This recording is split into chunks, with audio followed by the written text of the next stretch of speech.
Skål!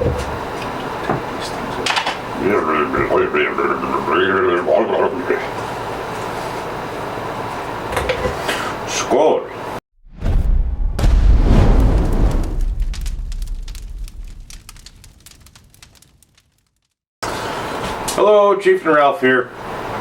I know, the description said we're going to be outside. We're getting there. We're going to go outside. This week we got a special episode. We decided to do a cooking video. It was a lot of fun. We had a blast doing it.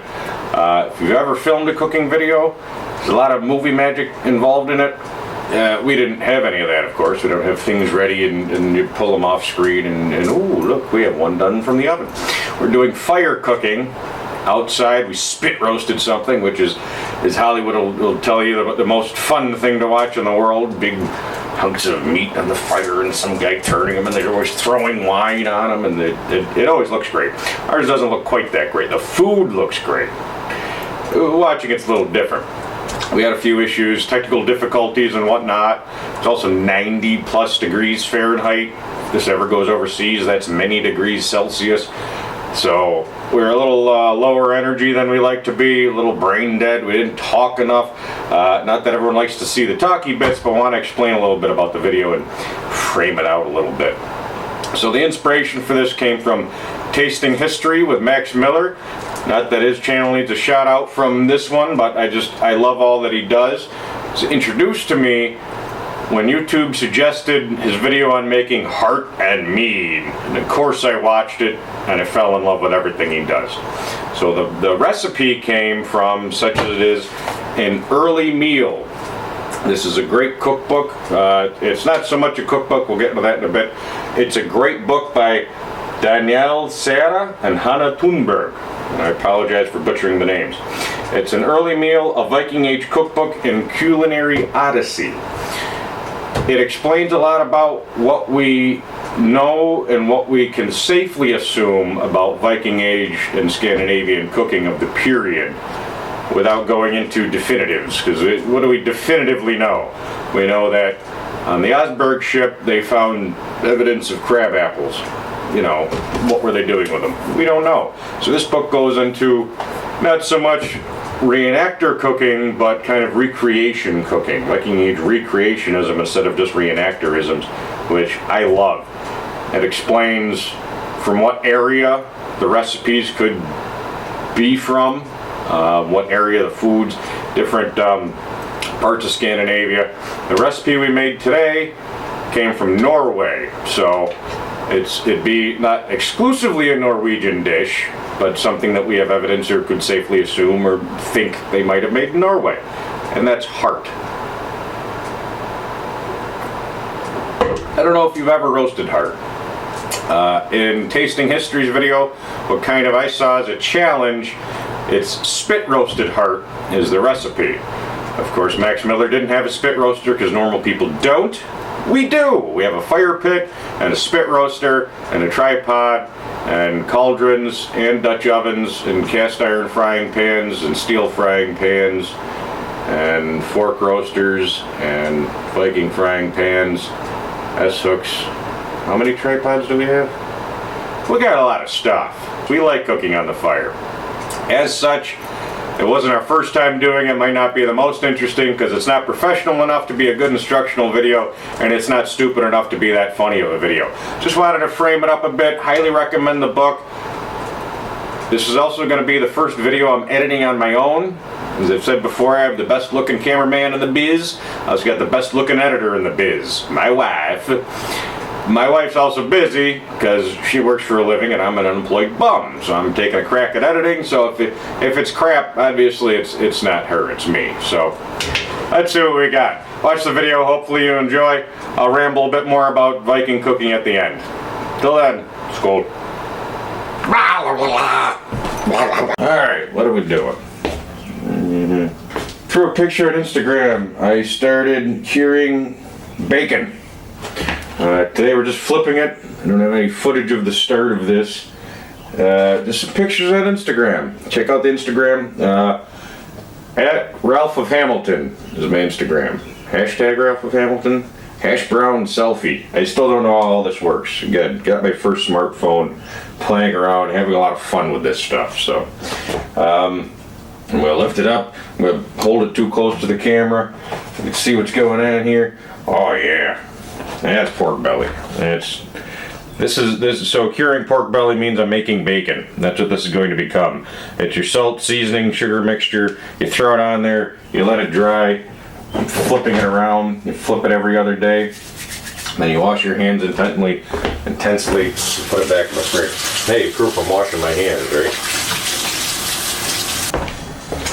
So there's the pork belly. Recipes vary. I believe bacon in its modern sense, as we have it in America, is, cured salted pork belly. I believe it's smoked. I know it's smoked flavored. I don't know if they actually smoke it. I know that there's a technique called cold smoking. I don't know if that's what they do anymore these days.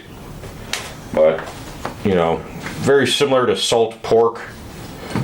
Salted and cured meat. I know in a lot of medieval recipes, I've always been told that when they reference bacon, they're just talking about any cured meat. I don't know if it makes you want. I know in Italian recipes they often specify, and I don't know if that's necessarily in period or if they just translate all cured meats to bacon. I know in more modern recipes everything calls for prosciutto. Of course, I like prosciutto. Everyone likes prosciutto. What's prosciutto? It's a salted cured pork that is super thinly sliced, and the Italians then sell for a lot of money. It's not too different from cabagal, except cabagal or capricola for you Metagans. Cabagal is spiced. Similar to, they sell spiced ham. That's cabagal. Just another name. Essentially, there are differences, but so that's it. That's our pork belly. Tomorrow I'm gonna rinse it. Then you pat it real dry, you throw it back in, you let it age for another couple days, and that's going to be used for our barding, for a very special secret cooking project coming up, which I hope works. It's very exciting. See you later. Go! Keith and Ralph here. I got a very special guest. I have Yote and Jan with me. Hello there. Good friend of mine. We're doing a very special cooking episode on Ralph the Viking today. We're going to roast heart, and we're also doing a pork loin, in case we don't like the heart. But we'll like the heart. We'll like the heart? We'll like the heart. I hope we like the heart. Well, you'll like the heart. That's why Yote and Jan's here. I've yet to find anything Yote and Jan won't eat. The beets. Won't eat beets. Like liver, though. I love liver. Loves liver. Beets are the only thing I won't eat. I went weeks without eating. I think it's 2 full weeks in college without eating anything because all I had was a can of beets. It's very strange. Rather starve than eat beets. So this was inspired by an episode of Tasting History with Max Miller. He does a great video on this. The only thing he says is the recipe calls for roasting them on a spit. He said he didn't have one. He only did it in the oven. I'm not trying to one-up him, but I said, hey, I got a spit, so I want to try it out. It's a Viking recipe, so here we go. Today, on Ralph the Viking. Alright, so I apologize for the sound quality. Obviously, I don't have a good sound setup or sound booth for doing this, but we lost the audio in the actual video, so it's going to sound a little odd for a while, but I'm going to read the recipe out. So bear with me, enjoy watching us prep this, and guess what we're doing? Play along. 1 lamb's heart, 1 deciliter of honey, 1 deciliter of lingonberries, 125 grams ramsons or leeks. We used leeks. We also couldn't find lingonberries, so we used cranberries. 5 crushed juniper berries. Crush them ahead of time. Don't try to crush them in the bowl like Jan is. It doesn't work well. 4 slices of thick bacon or some other cold smoked fatty pork. So that's why I cured my own pork belly. Get a thick enough slice that I wanted. It's also better than a lot of the stuff you buy in stores. Not bad if that's what you get. I encourage all cooking, brewing, cook and brew with what you can get. Mix 1/3 of the honey with 1/3 of the lingonberries for basting. Mix honey, lingonberries, ramsons, juniper berries, and 1 or 2 slices of bacon in a bowl. Clean the heart. Fill the heart with the mixture. Sew it shut. Bard the heart with the remaining bacon. That means wrap the heart in the bacon. Put the heart on a spit beside the fire, or place it in an oven at 150 degrees Celsius on the roasting grid. Obviously, we're placing ours over a fire, not beside a fire, because we don't have a fire inside. We have a spit roaster. Turn the spit and baste from time to time with the honey lingonberry mixture. If using an oven, turn and baste it there as well. Collect the drippings in a bowl under the heart and use it for basting. Roast it for approximately 1 hour, depending on the size of the heart. When ready, the meat should look cooked, but some blood will seep out where you cut it. Serve thinly sliced. So a few notes. Again, we had to use cranberries, couldn't find lingonberries. Juniper was a little difficult to find. We actually found it at a brew store. We're using the leeks. Cleaning the heart, you want to clean it in a bowl of water and kind of pump it. You'll see that in a bit. It says collect the drippings in a bowl under the heart for basting. If you have a setup where you can do that, it would be delicious. It also calls for setting aside some honey and lingonberries for basting. We actually mixed all the stuffing together and then drained the honey and liquid out, so we actually had the flavor of the leeks, juniper, cranberry, and honey, and we basted every 10 minutes or so as we remembered. Here's a quote in the cookbook, and it's a good one from the Poetic Edda. I recommend everyone read those. They're very interesting. Take everything with a grain of salt. Good turn of phrase for a cooking video. Meseemed from my hands 2 hawks did fly, famished for food the fateful house. Their hearts, meseemed, with honey I ate, in sorry mood, were they swollen with blood. That's from the Poetic Edda, Guthrunark Vita 2.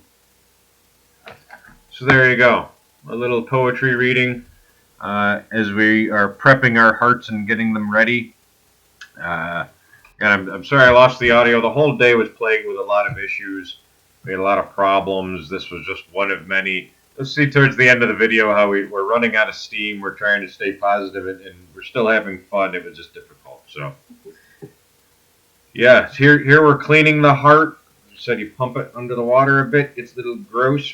It was a pretty clean heart, so not too much came out. We still wanted to demonstrate that for you fine folks. So hopefully this audio comes out. This is even the second time I'm recording this because nothing's going on in this video. Okay, have fun. Goodbye. You need a better knife? Maybe. Go get a real knife. A real knife, cleaning the silver skin or fat, whatever that is. Pressure, fat, mix of both. You feel that, how dense that is. Oh yeah. It feels like fat, but it's much denser. Well, I don't know. When you have fat around your heart, fry in a pan, see what it is. That'd be fine. Let me take a look at this heart. Very odd shape to be cutting around. This one does have some of the heart string there. Move our loin. I attempt to clean some of the heartstrings out of it. You actually do have heartstrings.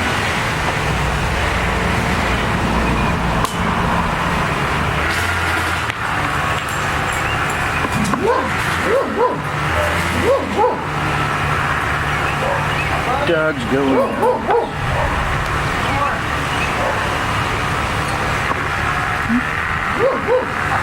This is a pig heart. They're very similar size. I wouldn't have guessed that. A goat and a pig would have had similar size hearts. I figured the pig would be bigger. It did too. Yeah. But it could have been a young pig. Like a full-grown pig is huge. Massive animal.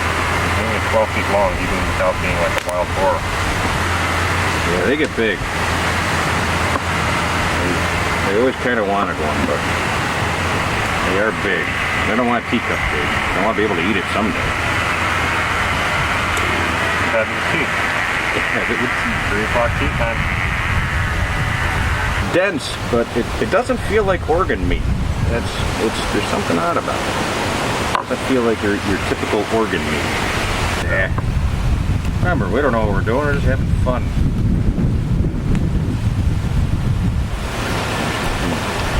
Really need skinning. Fillet knife? It's good enough. No, it's definitely good enough. We'll call it good enough.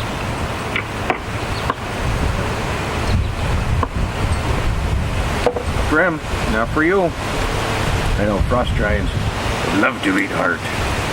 Back it up, buddy. Back it up. Nose. Yeah. You listen so well. All that. All of it?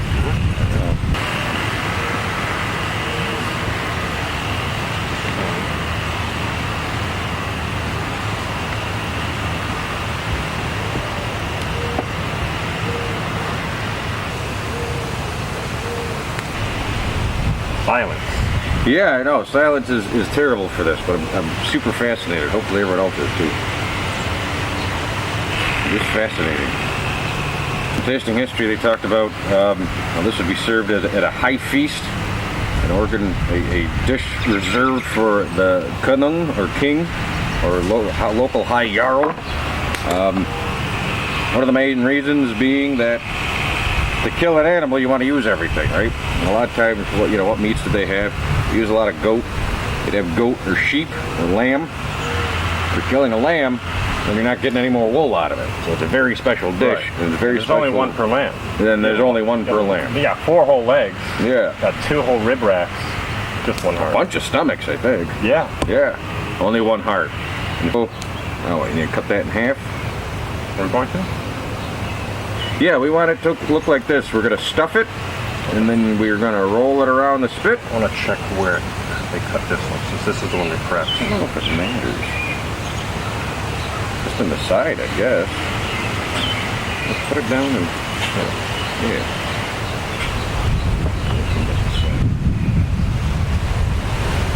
Okay.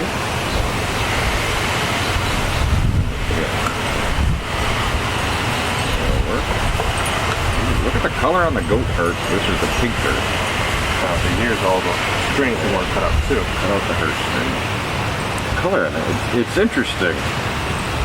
The color's different. I don't know if that has to do with the preparation, where they came from, what they ate, what types of animals they were. I just don't know. Someone look that up and let me know in the comments. That is interesting. It's with any muscle when you're cooking, the more the muscle is used, the tougher it is, you know. Your tougher, generally cheaper cuts of meat, or tough muscly bits. You know, you slow roast them, you braise them, you can even smoke them. You really want to work them to get tender, whereas your more expensive cuts of meat are the lazier parts of the animal that don't get used a lot. They don't move a lot, and they don't get tough. You know, it's like anything. You work out, your arm gets harder, you know. Well, that wouldn't be good to eat. You can, you just have to cook it differently. Whereas, yeah, you know, you sit around doing nothing your whole life. Those cows that they pen up and they're not allowed to move, and they feed them booze all day. I don't remember. Booze cows? Booze cows. Yeah, the booze cows. They have the booze cows, and they don't let them move, and they don't let them move or move their muscles or get strong. And they feed them booze, so they tenderize them from the inside. And supposedly they're delicious. Very inhumane, sort of. I mean, in reality, I know a lot of people, probably myself included, who would love to sit around, be fed booze all day, and then, you know, slaughter me, eat me. I think that'd be great. What a way to live. What a way to go. I mean, you know I want to be eaten. I'd eat you. I think you'd be pretty stringy, too. I would. So I like chewy meat. It just means we have to slow roast you, and I'd eat your heart.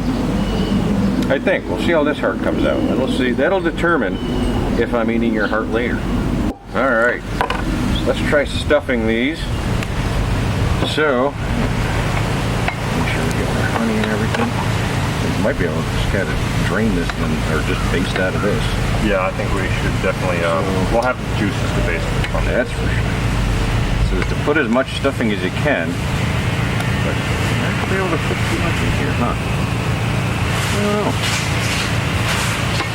Just keep it, all the bacon in there especially. The juices will fly right out, but the bacon will melt slowly from the inside. The bacon on the outside will act kind of like tin foil. Keep it, keep the heart protected and keep it moist as that melts. I could be completely wrong. Whatever works. Seems like it would work, no? It's good amounts of stuff. You always want too much. You're using your butcher's twine to start with. And it seems like a waste. Stuff's cheap. Waste as much as you want. Only because it's better to have too much and trim it than to have not enough and then trying to tie funny knots. When this is on, you could switch and let Deli make her dish. What are you making? Deli is going to be making the barley soup. It's going to be a stock and barley soup. Leeks and barley. She'll tell you. She's more articulate than me. She's more interesting and better looking. So let's make her tell things. Let's try that. First. That's her.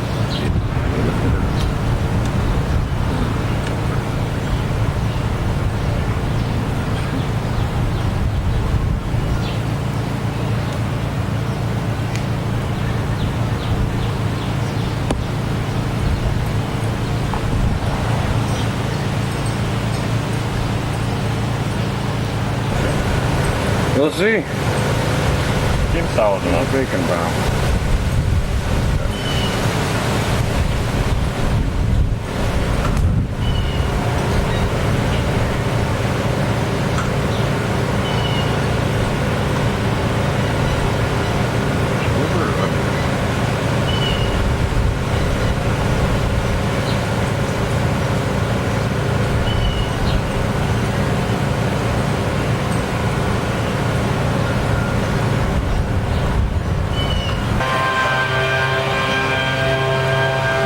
Couple of bacon wrapped hearts. This guy should be easy.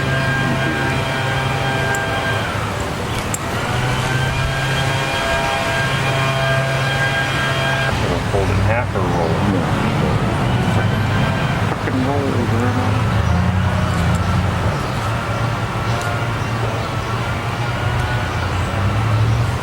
That looks much better.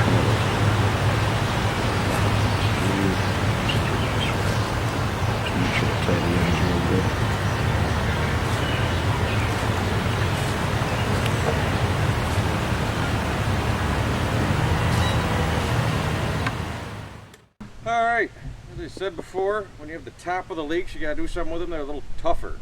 So usually you make a soup or stew, as everyone says, save them for your soups. So now here's my wife, Alidas Lannon, and she's gonna make a nice soup thing. For what are you making today? It's more like a porridge or like a risotto. Alright. Normally we would use barley or bulgur wheat, uncracked wheat. It's a little more period, but we couldn't get our hands on it. So we're going to use red bulgur. It's still an ancient grain, similar enough. Alright. We'll start by sauteing our leeks in some bacon fat in our fancy heavy-duty cast iron pot. Yeah, you gotta make sure everyone gotta see this thing. Oh yeah. The lid weighs more than the pot itself. And then once those are nice and soft, we'll add in our grains and some broth and some fresh garlic scapes just for a little extra flavor. Let that soak up all that good broth, and then we'll add in some peas and veggies, and we'll have a great porridge for everybody to go with our heart. Using broth or stock? Stock. Not bone broth? Yes, if you want to be frou-frou technical, it's bone broth. Yeah. You can also make the broth right away in the pot while you're making everything else, but we happen to have some perfectly good broth ready to go, so we'll use that. Alright, let's get to it. What's the first step? First step is going to be get some of this bacon fat in there and get it over the fire. Alright.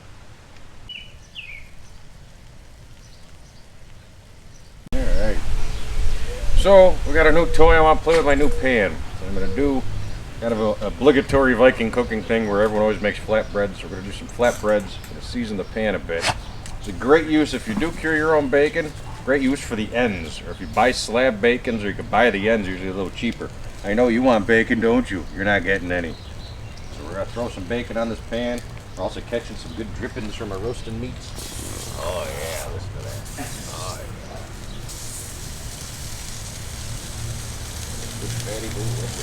That's a meaty end. That'll be alright. That'll still season good. We'll get those going, and then we'll do our flatbread. Yeah. Alright. So we're gonna fry up our Viking flatbreads. We know they had risen bread. The most popular form, of course, was flatbread because it was just easier to make. These are almond flour and flax meal, things that we can reasonably assume that they had. There's a lot of ingredients we're not 100% on. They didn't have is parchment paper, but a little convenience. It's a hot day. Leave me alone. Don't yell at me. So, uh-oh, this pan might have cooled down too much.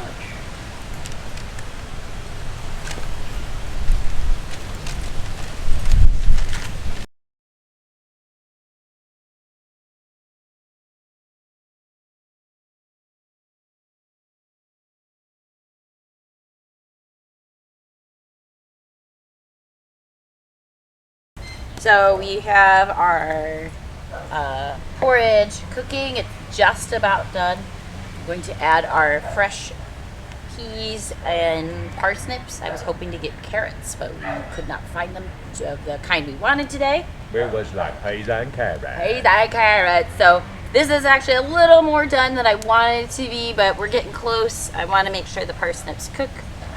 The peas won't take long at all. It's okay if they get a little mushy. Added a little dill seasoning to them. What's in the dill seasoning? Dill, and dill. All right. A lot of dill. Multi-dill. There's a little bit of parsley and stuff in there too. Parsley, garlic. It's an Auntie Arwen's, of course. I think it had lemon salt. It might have had a little lemon in it. So this is quite porridgey.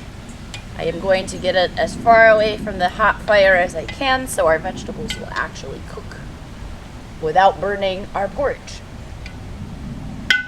But we're almost there. Our usual state at camp. Watch Lannon cook intently.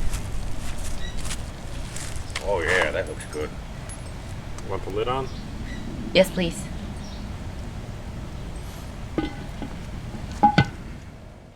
So here's our finished product. This is the pork heart. No, That's the goat heart. that's the goat heart. That's the pork heart. That's the pig heart. That's the loin. They look beautiful. Think so. Great color. Still not sure about eating heart, but we'll see what happens. What should we try first?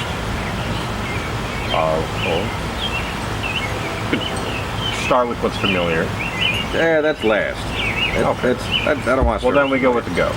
Let's go with the goat. And we go more to the, into the loin. Start goat, pig. This was loin, right? Yes, this is the goat. All right. So we tied it up, we trussed it up. So we're going to cut our heartstrings again.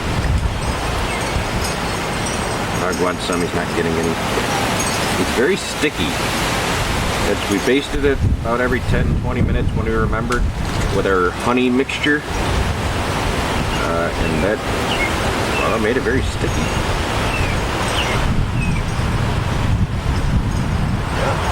Yeah. It's got a good glaze. Good glaze, that's exactly it. Usually when you glaze stuff, you deglaze it. That's why these flowers aren't flying off in the wind. Right, they're stuck forever. Let's see. How do you carve heart? What's heart do you go for? Well, let's go in slices. I was gonna slice it, but how do you? I don't know. Well, it's cooked mostly together, so see how well it holds its form. Stuff. I don't know how to cut anything with stuff. Oh yeah. I mean, it's slicing nice. Definitely looks cooked inside. You can see the bits of bacon in there cooked through. So we're worried about the temperature. You want to cook it to a temperature. 145 is the minimum for pork products. For goat, I don't know. I'd go with lamb, probably. Don't know that off the top of my head, but say 165 is the minimum. That's the base safe zone for any meat you're cooking. I got nervous because I thought there was a super underdone piece. Turned out to be a cranberry. So I think we're still good.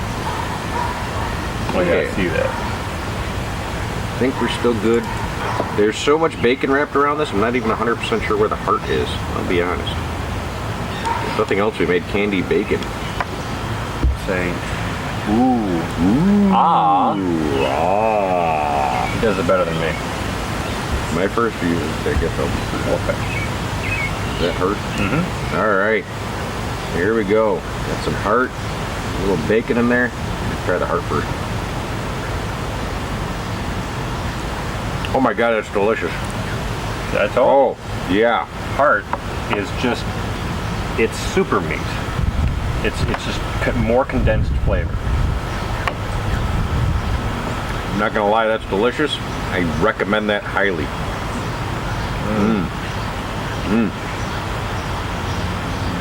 It's incredible.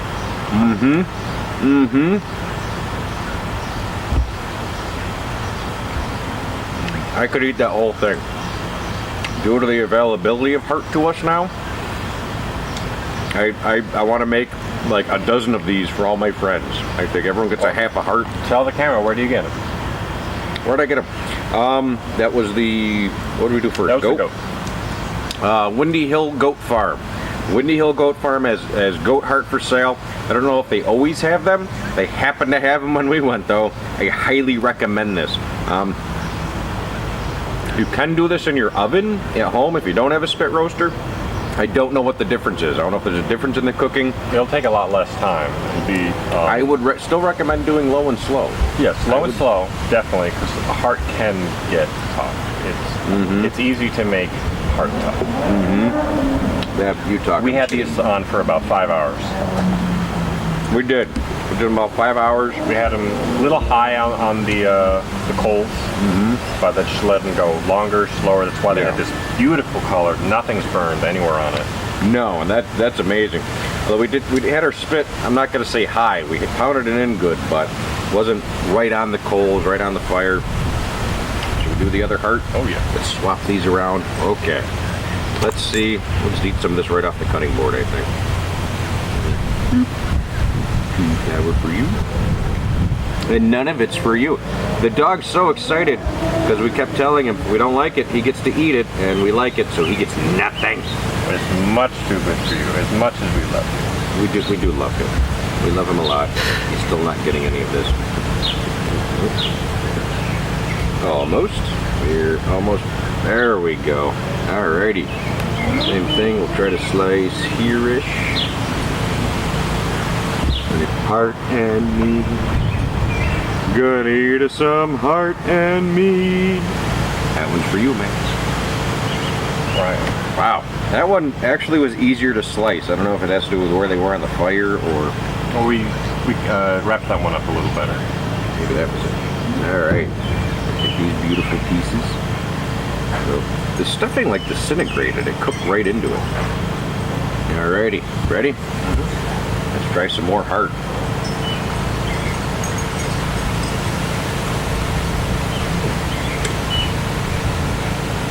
It's different. It has a different flavor. It's good. That is still delicious. That The heart has so much flavor. It has so much. And all this glaze is accentuating that. It's making it more and more delicious. Yep. But even without that, it's so catch. Oh, he doesn't know how to catch. Highly recommend this. If you've never tried it, who has? I hadn't. Jan has eaten heart. I've never eaten heart. If you've never tried it, try to support your local farmers, support your local farmers market. Get yourself some heart. I've had rabbit, venison, and I'm having goat and pork heart for the first time. Pig heart. Pig heart. Well, pork is pig. Pig is pork. Porky pig. All right. And it's got juniper, so it's porcupine. That was not funny. I taste no juniper. I think if I did it again, I'd just leave it out. There's no flavor from the, I don't know if we need more. Well, I tried one of the berries. It's a very subtle flavor. I thought it would taste more pungent since gin has such a strong flavor, but Yes. it doesn't. It's very subtle. You must need to use a lot, maybe? We know what pork loin tastes like, so now we're going to try our pork loin because we have it. There. Can we? The pork held the stuffing better, but we got the parts are small. Yeah. So because this was kind of double wrapped, it held all the stuffing in there really nice. You might actually in the future like cut the cranberries in half if you're doing it in the hearts. Yeah. They took up a lot of space. They're hard to finagle. But nice and medallion, it's got the stuffing right in there. Yeah. There we go. A big chunk. I'm gonna take that big chunk. Let's see.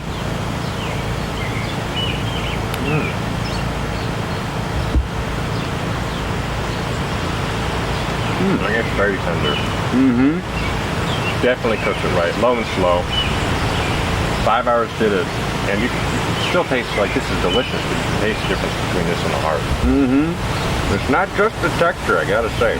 There's a flavor difference.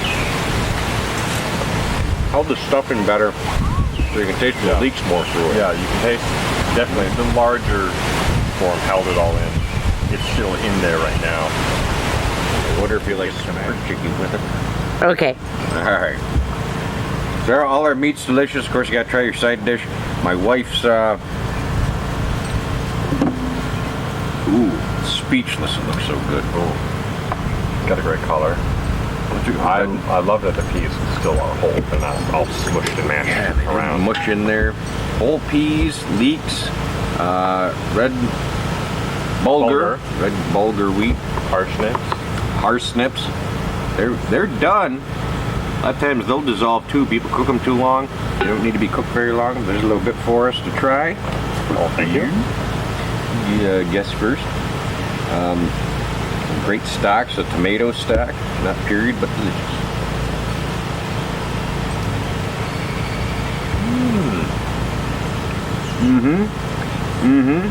That's very tasty.